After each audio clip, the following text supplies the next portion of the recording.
Do like share and subscribe, और कृपया करके इस चैनल को बढ़ाने के लिए आप इसको सब्सक्राइब कीजिए, साथ साथ अपने दोस्तों के बीच में भी इसको शेयर जरूर कीजिए। धन्यवाद। गुड इवनिंग फ्रेंड्स, आज की अपडेट कुछ इस प्रकार से है। पाकिस्तान के पूर्व प्रधानमंत्री इमरान खान ने 9 मई को अपनी गिरफ्तारी के लिए सेना प्रमुख जनरल असीम मुनीर को जिम्मेदार ठहराया है और यहाँ की एक अदालत में उनकी नाटकीय गिरफ्तारी के बाद देश भर में हो रही हिंसा में से खुद को किनारे कर लिया है। द डॉन समाचार पत्र में शनिवार को प्रकाशित खबर के अनुसार खान ने शुक्रवार को इस्लामाबाद उच्च न्यायालय के परिसर में मीडिया कर्मियों से अनौपचारिक बातचीत के दौरान ये विचार व्यक्त किए। उच्च न्यायालय ने शुक्रवार को खान को भ्रष्टाचार के मामले में 2 सप्ताह के लिए सुरक्षात्मक जमानत देते हुए सोमवार तक देश में कहीं भी दर्ज किसी भी मामले में उन्हें गिरफ्तार करने पर रोक लगा दी थी। आईएससी की 3 अलग अलग पीठ ने पाकिस्तान तहरीक-ए-इंसाफ पीटीआई के 70 वर्षीय प्रमुख को राहत दी, जिन्हें कड़ी सुरक्षा के बीच अदालत ले जाया गया था। विश्राम के दौरान बीबीसी संवाददाता से बात करते हुए खान ने कहा, इसके पीछे सुरक्षा एजेंसियां नहीं है बल्कि एक आदमी है, वह है सेना प्रमुख। सेना में लोकतंत्र नहीं, जो कुछ हो रहा है उससे सेना की छवि खराब हो रही है, खान ने कहा। और वह सेना प्रमुख चिंतित है कि अगर मैं सत्ता में वापस आ जाता हूं तो मैं उन्हें हटा दूंगा, इसलिए यह सब सीधे उनके आदेश पर हो रहा है। खान ने कहा कि वो अपनी गिरफ्तारी के बाद हुए घटनाक्रम से पूरी तरह अनजान है। उन्होंने दावा किया कि उन्हें पता चला है कि 2 दिन हुए विरोध प्रदर्शन के दौरान 40 लोगों की जान चली गई। खान ने कहा कि उनकी गिरफ्तारी के बाद जो हुआ वह उनके बस से बाहर था। उन्होंने कहा, मुझे उन घटनाओं के लिए कैसे दोषी ठहराया जा सकता है जो मेरी हिरासत में रहने के दौरान हुई। डॉन की खबर के मुताबिक पूर्व प्रधानमंत्री ने सरकार द्वारा अपनी पार्टी के कार्यकर्ताओं को प्रताड़ित किए जाने की बात की और आरोप लगाया कि 1 साल के दौरान 5000 लोगों को गिरफ्तार किया गया है। खान ने कहा कि वह हत्या के 2 प्रयासों से बच गए थे और उनकी जांच की मांग खारिज कर दी गई। नायब की हिरासत में होने के बावजूद हुई घटनाओं पर दुख व्यक्त करते हुए खान ने कहा कि सिर्फ एक व्यक्ति के कारण सेना की बदनामी हो रही है। आइए हम कर्नाटक इलेक्शन के बारे में बात कर लें, जहां कांग्रेस ने 133 सीटें जीती हैं। अभी तक 65 बीजेपी के खाते में गई हैं, 22 जो है जेडीएस और 4 जो है अदर्स के खाते में गई हैं। इससे ये मानकर चला जाता है कि कांग्रेस जो है वापसी कर गई है और बासवराज बोम्मई ने हार स्वीकार करते हुए कहा कि इस पर मंथन किया जाएगा। बीजेपी की हार की वजह भाजपा ने बजरंग बली को बंद करने का मुद्दा उठाया, जिसे जनता ने नकार दिया, जबकि कांग्रेस पार्टी ने बजरंग दल को बैन करने की बात अपने घोषणा पत्र में कही है। हिजाब विवाद भी भाजपा की हार के लिए जिम्मेदार बना है। भाजपा हिजाब पर प्रतिबंध लगाना चाहती थी, जिसे राज्य की जनता ने नकार दिया। भाजपा ने अचानक टीपू सुल्तान का मुद्दा उठा दिया। टीपू सुल्तान की छवि खराब करने की कोशिश की गई, लेकिन जनता ने भाजपा को इसमें समर्थन नहीं दिया। भाजपा ने चुनाव से ठीक पहले राज्य में अल्पसंख्यक आरक्षण को खत्म कर दिया, जिसका उसे नुकसान उठाना पड़ा। बीजेपी की हार के पीछे भ्रष्टाचार का मुद्दा भी अहम रहा। एक विधायक को जेल की हवा भी खानी पड़ी थी। बीजेपी के लिए मुद्दा चुनाव में भी गले की फांस बना रहा, जिसका वो काट नहीं निकाल सकी। कांग्रेस के कौन से मुद्दे रहे हिट? कांग्रेस के कर्नाटक विधानसभा चुनाव में राज्य के भ्रष्टाचार के मुद्दे को प्रमुखता से उठाया। कांग्रेस ने सीधा प्रधानमंत्री नरेंद्र मोदी पर हमला किया, उनकी यह रणनीति सफल रही। अमूल बनाम नंदिनी के मुद्दे पर कांग्रेस शुरू से नंदिनी के साथ खड़ी दिखी। कांग्रेस ने 40% कमीशन का मुद्दा भी गंभीरता से उठाया। कांग्रेस का आरोप था कि राज्य सरकार ठेकेदारों, निजी स्कूलों और धार्मिक संस्थानों से भी 40% कमीशन वसूलती है। कांग्रेस ने एक और अच्छा काम किया और उसने ये पूरा विधानसभा चुनाव सिर्फ राज्य के मुद्दे पर लड़ा। कर्नाटक में कांग्रेस की जीत के बाद यह बहस फिर से शुरू हो गई। क्या अगले साल होने वाले आम चुनाव में नरेंद्र मोदी की राह मुश्किल हो गई है? क्या मोदी की लोकप्रियता कम हो रही है, या क्या कांग्रेस अब बीजेपी को हराने में सक्षम हो गई है? बीजेपी पिछले 9 सालों से केंद्र की सत्ता में है और कर्नाटक विधानसभा चुनाव जीतने के लिए प्रधानमंत्री मोदी ने कोई कसर नहीं छोड़ी थी, लेकिन मोदी की यह कोशिश कर्नाटक में रंग नहीं ला पाई। कर्नाटक में कांग्रेस की जीत के साथ ही उसका दावा मजबूत हुआ है कि अगले साल लोकसभा चुनाव में बीजेपी विरोधी खेमे का नेतृत्व वही कर सकता है। अगले साल लोकसभा चुनाव से पहले कई और राज्यों में विधानसभा चुनाव है। इन राज्यों में छत्तीसगढ़ और राजस्थान में कांग्रेस की सरकार है और मध्य प्रदेश में बीजेपी की सरकार है। छत्तीसगढ़ और मध्य प्रदेश में इसी साल नवंबर महीने में चुनाव हैं और राजस्थान में दिसंबर में। कहा जा रहा है कि जिस तरह से मध्य प्रदेश का चुनाव बीजेपी के लिए मुश्किल है, उसी तरह कांग्रेस के लिए राजस्थान में। इन 3 आम राज्यों के अलावा मिजो नेशनल फ्रंट शासित मिजोरम में नवंबर में चुनाव है और तेलंगाना राष्ट्र समिति से भारत राष्ट्र समिति बनाने वाले चंद्रशेखर राव शासित तेलंगाना में दिसंबर में चुनाव है। विधानसभा चुनाव का सिलसिला यहीं खत्म नहीं होता है। लोकसभा चुनाव से पहले या साथ में आंध्र प्रदेश, अरुणाचल प्रदेश, सिक्किम और उड़ीसा में भी विधानसभा चुनाव है। इन राज्यों में अगले साल अप्रैल में चुनाव है और लोकसभा चुनाव मई महीने में है। लोकसभा चुनाव से पहले कर्नाटक विधानसभा चुनाव में कांग्रेस की जीत बीजेपी के लिए किसी भी लिहाज से अच्छी खबर नहीं हो सकती है।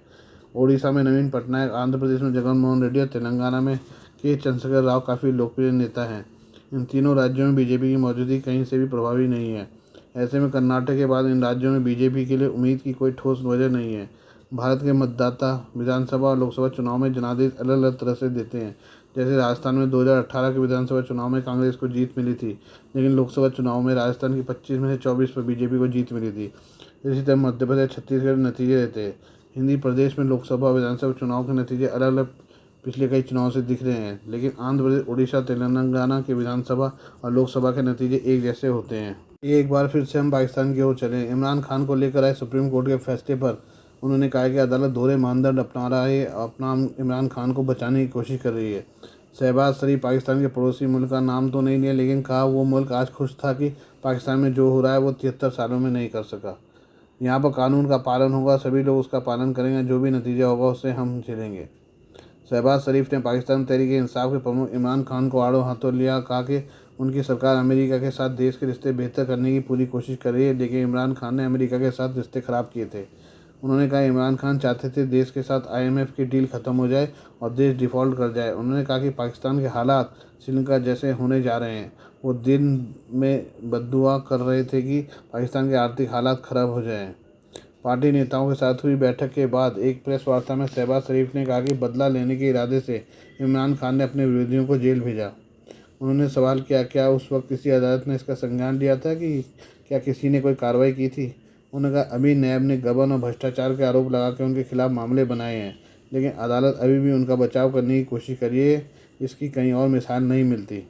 उनके खिलाफ मामलों में कोर्ट से स्टे ऑर्डर दिलवाए गए। उनके मामले की जांच भी सही तरीके से नहीं की गई।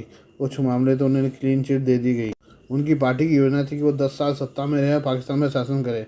उन्होंने 9 मई के दिन की पाकिस्तान के इतिहास का काला दिन बताया। कहा कोर्ट में जब इमरान खान पहुंचे तो जज ने उनसे कहा आपसे मिलकर अच्छा लगा।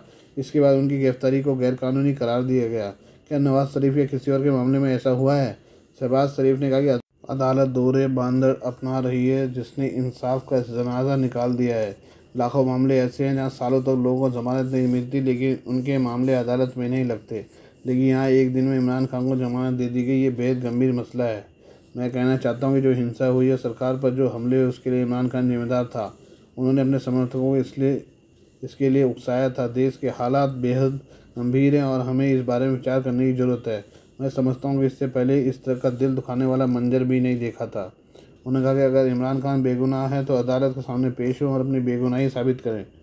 आइए हम इमरान खान के बारे में कुछ और बात कर लें। इस्लामाबाद उच्च न्यायालय से हाल ही में पूर्व प्रधानमंत्री इमरान खान की गिरफ्तारी के बाद PTI पार्टी समर्थकों की एक बड़ी भीड़ ने पूरे पाकिस्तान में बड़े पैमाने पर हिंसक विरोध प्रदर्शन किया था। हिरासत में लिए जाने के कुछ घंटे बाद भीड़ कमांडर कोर के आवास और GHQ में घुस गई थी। इस दौरान उन्होंने जमकर तोड़फोड़ आगजनी की थी। हालांकि इमरान 2 दिन बाद रिहा हो गए और घर लौट आए।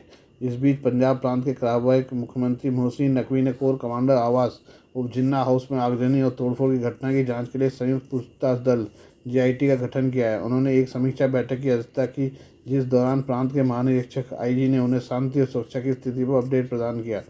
IG की ओर से अपडेट मिलने के बाद कार्रवाई मुख्यमंत्री ने जिन्ना हाउस और जनरल मुख्यालय GHQ सहित अन्य सरकारी स्वामित्व वाली इमारतों में तोड़फोड़, आगजनी और घेराबंदी की घटना की जांच के लिए एक GIT का गठन किया। कार्यवाहक मुख्यमंत्री ने GIT घटनाओं की जांच करने का विस्तृत रिपोर्ट पेश करने का आदेश दिया, जिसे सरकार को दिया जाएगा। उन्होंने उन इलाकों में फेंसिंग करने का भी आदेश दिया जहां तोड़फोड़ और आगजनी की घटना हुई है।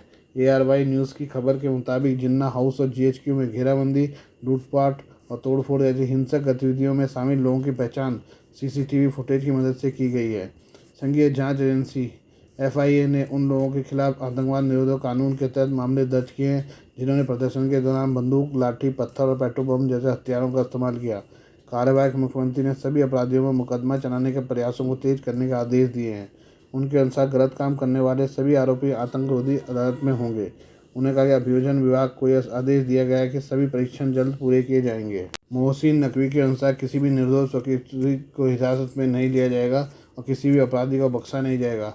ARY न्यूज़ के अनुसार नकवी ने कहा कि कानून सेना की इमारतों और जिन्ना हाउस पर हमला करने वालों को नहीं छोड़ेगा और अपराधी को तथ्य और सबूतों के साथ अदालत में लाया जाएगा।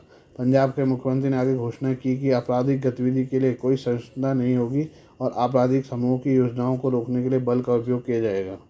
आज के लिए बस इतना ही। बाकी मिलते हैं कल आपसे नई खबरों के साथ। धन्यवाद।